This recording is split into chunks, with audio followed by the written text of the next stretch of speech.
नमस्कार, खबरों का पंचनामा देख रहे हैं और मैं हूं आपके साथ दिव्या सिंह। हम लेकर आए हैं देश और दुनिया की 5 बड़ी खबरें, जिस पर चर्चा के लिए हमारे साथ स्टूडियो मौजूद हैं कैपिटल टीवी के editor in chief doctor Manish Kumar. Doctor साहब, स्वागत है आपका। धन्यवाद। सबसे पहले एक नजर आज की टॉप हेडलाइंस पर। पीएम मोदी कल जारी करेंगे किसान सम्मान निधि योजना की 18वीं किस्त। 9 करोड़ से ज्यादा किसानों के खाते में आएंगे 2000 रुपए। किसानों में दिख रही खुशी की लहर। हरियाणा विधानसभा चुनाव के लिए कल होगी वोटिंग। चप्पे चप्पे पर पुलिस की पैनी नजर, सीमा पर बढ़ाई गई सख्ती, राजनीतिक दलों की बड़ी बेचैनी। कोलकाता कांड मामले में बढ़ी ममता बनर्जी की मुश्किल। सीबीआई ने टीएमसी नेता को किया गिरफ्तार, तो चीट फंड मामले में ईडी का ताबड़तोड़ एक्शन। कई जगहों पर हुई छापेमारी। केजरीवाल का चहेता विभव कुमार बना सीएम भगवंत मान का सलाहकार। आप सांसद स्वाति मालिवाल के मामले में है आरोपी। कांग्रेस ने बोला आम आदमी पार्टी पर हमला। इजरायल और ईरान के बीच बढ़ रहा तनाव। जंग के बीच इजरायली सेना का दावा, आईडीएफ के हमले में मारा गया हिजबुल्लाह का कमांडर राशिद। लेबनान में संचार इकाई का था मुखिया। सबसे पहली खबर में बात पीएम मोदी की। प्रधानमंत्री नरेंद्र मोदी 5 अक्टूबर यानी कल महाराष्ट्र के वाशिम जिले में प्रधानमंत्री किसान सम्मान निधि योजना की 18वीं किस्त जारी करेंगे। बता दें कि प्रधानमंत्री किसान सम्मान निधि योजना के तहत किसानों को सालाना 6000 रुपए की आर्थिक मदद दी जाती है। किसानों के खाते में हर 4 महीने के अंतराल में 3 किस्तों में 2-2 हजार रुपए करके भेजी जाती है। फिलहाल किसानों को 17वीं किस्त दी जा चुकी है। 18वीं किस्त का किसान बेसब्री से इंतजार कर रहे हैं। इस बार 9 करोड़ से ज्यादा किसानों को इसका लाभ मिलेगा। किसानों में बहुत ज्यादा खुशी की लहर है। देखिए, कल वोटिंग शुरू होगी और खटाखट राहुल गांधी कहते हैं ना, खटाखट आएगा, तो कल खटाखट किसानों के खाते में प्रधानमंत्री मोदी पैसा डालेंगे। अब ये पता नहीं कि ये मॉडल कोड ऑफ कंडक्ट के खिलाफ है या नहीं है, कर पाएंगे या नहीं कर पाएंगे। कांग्रेस पार्टी बड़ी परेशान होगी। कारण ठीक वोटिंग के दिन अगर आप ट्रांसफर करते हो पैसे, तो इसका मतलब तो यही है कि वो बाकायदा इन्फ्लुएंस भी होगा। तो जो लोग इस खटाखट की राजनीति को समर्थन करते हैं, वो इसका विरोध नहीं कर पाएंगे। विरोध इसलिए नहीं कर पाएंगे, अगर आप जाकर के ये कहोगे कि नहीं पैसा आज नहीं दो तो नाराजगी, और अगर पैसा देने देते हो तो लोग भारतीय जनता पार्टी की तरफ वोट करेंगे। दरअसल हिंदुस्तान की राजनीति डिरेल हो गई है। इस तरह का जो डायरेक्ट मनी आप देते हो, आप गरीबों के लिए दे रहे हैं, ठीक है, लेकिन इस तरह से खजाना लुटाकर आप लोगों को एम्पावर करने की कोशिश करोगे, ये ज्यादा दिन तक चलने वाला कोई परमानेंट सॉल्यूशन नहीं है। आपकी नीतियों का लबोलुभाव ये होना चाहिए कि लोग एम्पावर हों, लोग खुद कमा सकें। उसके लिए क्या व्यवस्था आप कर सकते हैं वो बेहतर होगा। लेकिन आज का दौर इस अरविंद केजरीवाल की पॉलिटिक्स की वजह से सारी ही पार्टियां ये मुफ्तखोरी को प्रमोट कर रहे हैं। जी, इस खबर में बात हरियाणा विधानसभा चुनाव की। हरियाणा में विधानसभा चुनाव की तैयारी पूरी हो गई है। 5 अक्टूबर यानी कल वोटिंग होनी है।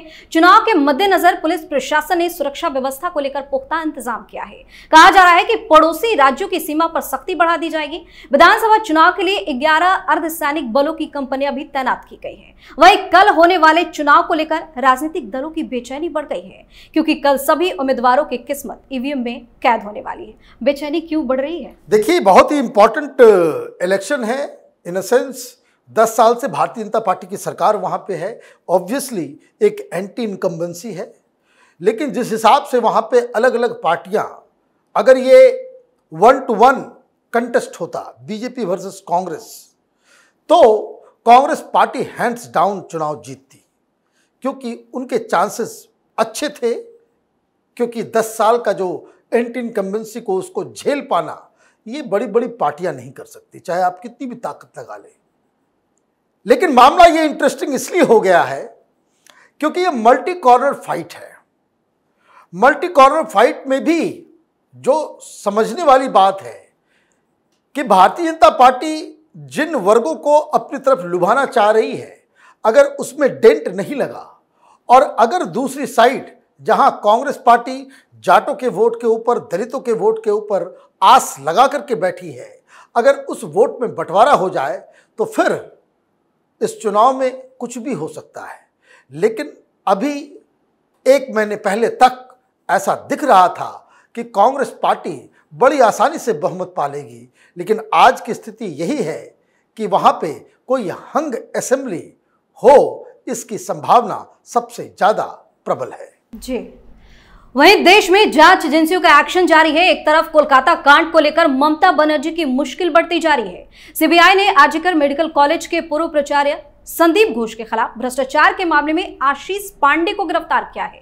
बताया जा रहा है कि आशीष पांडे टीएमसी का युवा नेता है और संदीप घोष का करीबी भी है। दूसरी तरफ चीटफंड मामले में शामिल लोगों के खिलाफ ईडी की जांच जारी है। मनी लॉन्ड्रिंग जांच के तहत ईडी ने आज 24 से अधिक जगहों पर छापेमारी की है। सूत्रों ने बताया कि कोलकाता, पंजाब, दिल्ली और मुंबई में अलग अलग ठिकानों पर रेड पड़ी है।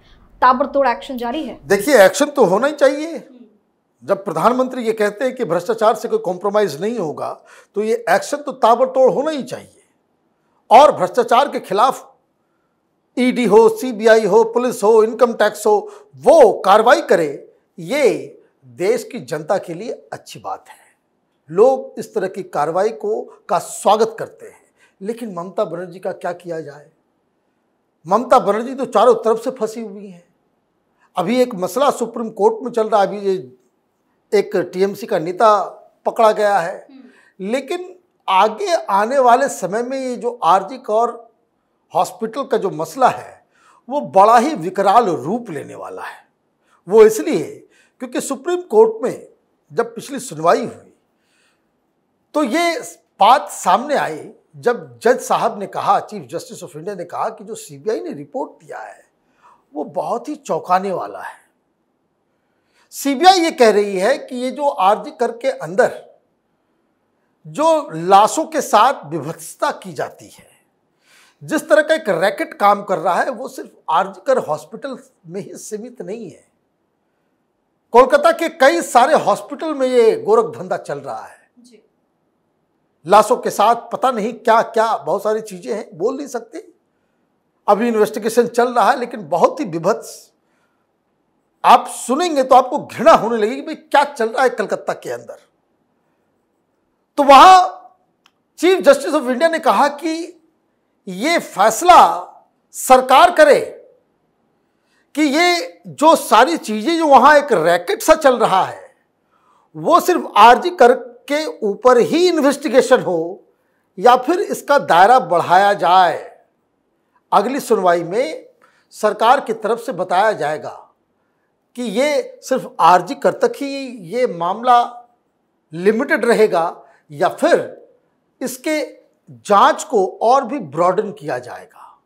और अगर सीबीआई ने आरजी कौर के साथ साथ और भी हॉस्पिटल्स की जांच अपने हाथ में अगर ले लेती है, ममता बनर्जी के लिए ये पॉलिटिकली बहुत नुकसान देने वाला हो जाएगा। जी, और अब बात केजरीवाल के चहेते विभव की। पिछले कुछ समय से विवादों में रहे विभव कुमार को पंजाब सीएम भगवंत मान सिंह का सलाहकार नियुक्त किया गया है। बताया जा रहा है कि जल्द ही विभव कुमार सीएम ऑफिस ज्वाइन कर लेंगे। बता दें कि विभव कुमार आम आदमी पार्टी के सुप्रीमो केजरीवाल के काफी नजदीक और पहले वे उनके निजी सचिव थे।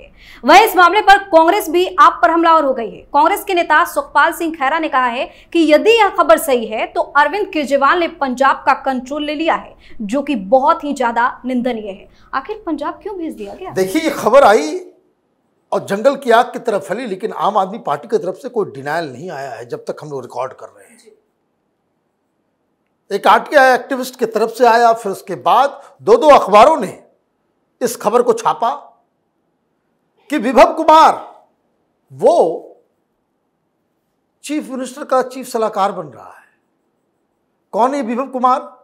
विभव कुमार वो शख्स है जो अरविंद केजरीवाल के साए की तरह आम आदमी पार्टी में काम कर रहा था।